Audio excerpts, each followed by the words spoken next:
మీకొచ్చి మాట్లాడండి. థ్యాంక్స్ అండి. నా గురించేనా? అనవసరంగా అడిగాను. అయినా మేము అడుగుతూనే ఉంటామండి.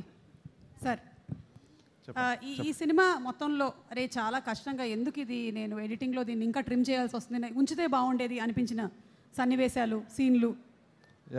యాక్చువల్లీ ఆ ఒక్కటి అడుగునే సినిమా కామెడీకి ఎంత ప్రియారిటీ ఇచ్చుకుంటున్నారో దానికి మించి ఎమోషన్స్కి అండి, కంటెంట్కి అండ్ సోషల్ కాజ్ ఒకటి ఉంది.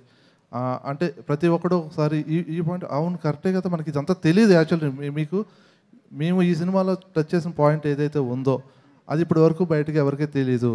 అంటే పెళ్ళి అయిపోయిన వాళ్ళకి దాంతో పని లేదు, పెళ్ళి కావాల్సిన వాళ్ళకి అది అయినా తప్పులేదు. అర్థమైంది. పెళ్ళి అయిపోయిన వాళ్ళకి మ్యారేజ్ బ్యూరోస్తో మనకి పని లేదు, అండ్ పెళ్ళి కాని వాళ్ళకి చిన్న చిన్న తప్పులు జరిగిన చాలు, ముందు పెళ్ళి అయిపోతే చాలు అన్న అది అలా ఉంటుంది కదా.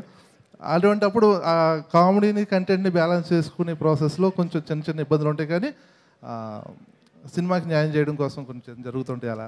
ఎస్, అంటే ఓవరాల్గా ఒక మంచి ఎంటర్టైనింగ్ ఫిల్మ్తో మన అల్లరి నరేష్ గారు 100% అండి, 100%కి ఎంటర్టైన్మెంట్ మాత్రం ఎక్కడ మిస్ అవ్వదు. ఎంటర్టైన్మెంట్ ఇస్తూనే కంటెంట్ ప్రజెంట్ చేస్తూ వెళ్తాం cinema. Thank you so much అండి. థ్యాంక్ యూ చోటకి ప్రసాద్ గారు.